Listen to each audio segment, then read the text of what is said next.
Hello, my name's Johnny.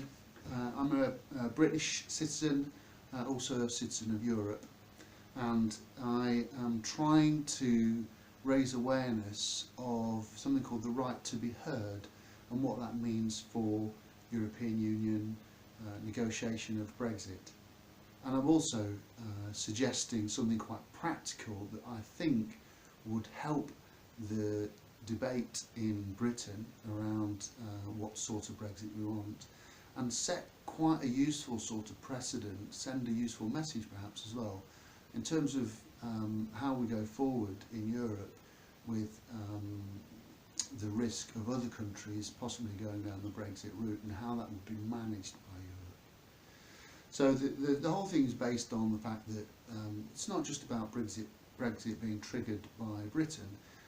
There's a part to be played by the rest of Europe, and that will affect citizens in Britain and around Europe.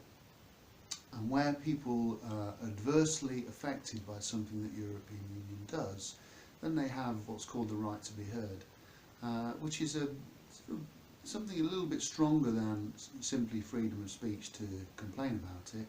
It's actually about ensuring that your evidence about your view or the impact on you is part of the information considered by the European Union. Now, that doesn't necessarily mean that they'll be influenced by it, it doesn't necessarily mean that they have to, but they need to look at what happens to you when the Brexit negotiation takes place. So, for example, if you live and work in the UK, but you're from one of the other countries, and possibly your ability to be in the UK will be affected by what stance Europe takes, then you've got a right to be heard on that.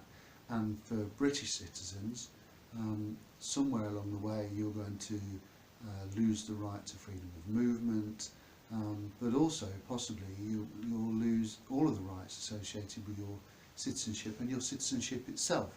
And it isn't clear really who cancels your citizenship, but I think probably, given that there's a lack of legislation around this, that the European Union will be needing to make some sort of statement, say your citizenship's gone, so you've got a right to be heard about that. So please be aware of those rights. I'll put some links in this video to explain a little bit more. I'm not a lawyer, but I can point you to the documentation. So the second part of this video really is about the idea that I've had of what we could do sensibly if the 65 million people in Britain have a right to be heard on this. It doesn't make sense necessarily for everybody to step up one by one. We need to do something practical. And similarly, we need something practical for the rest of Europe, where there are people in whatever country who feel that the economic effects or the personal effect on them and their rights of Brexit, they feel that's an adverse effect and they have a right to be heard as well. So what I'm suggesting is that we have hearing events. These would be chaired by or coordinated by European Union, and they would be focused on hearing the evidence of people adversely affected by Brexit. There wouldn't be debates, there wouldn't be a punch-up as it's been close to in the UK at times. There would be about hearing the evidence and considering the evidence. So they would happen across the UK, but I think also in major centres around Europe.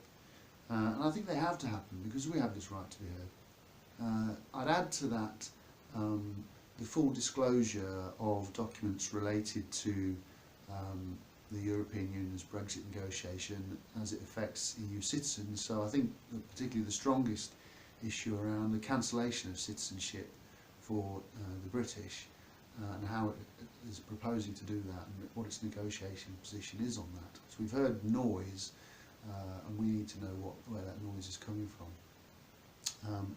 And finally, I would suggest that an online consultation that allows all Europeans to really have a say about the broader issues as well as Brexit itself, but what sort of approach should a democratic institution like Europe take to involving its citizens and hearing its citizens on these issues of membership and citizenship. So that's it really. It's about the right to be heard, your right as a European Union citizen, whether you're British or from another European country.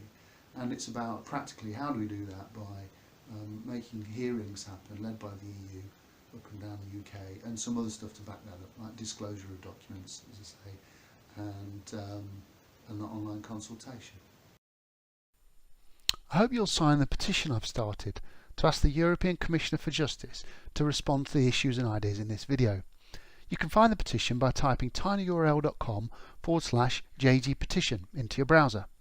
Since I made this video, the European Union Petitions Committee have finally uploaded another similar petition of mine to their website. The beauty of that petition is that it's officially recognised already, so they'll have to respond to it. However, it doesn't include the idea of citizens' hearings and consultation, so I'm hoping you'll sign both. The easiest address for the second petition is tinyurl.com/JGPetition2. That's the number 2. Let's hope we can get our voices heard. Cheers.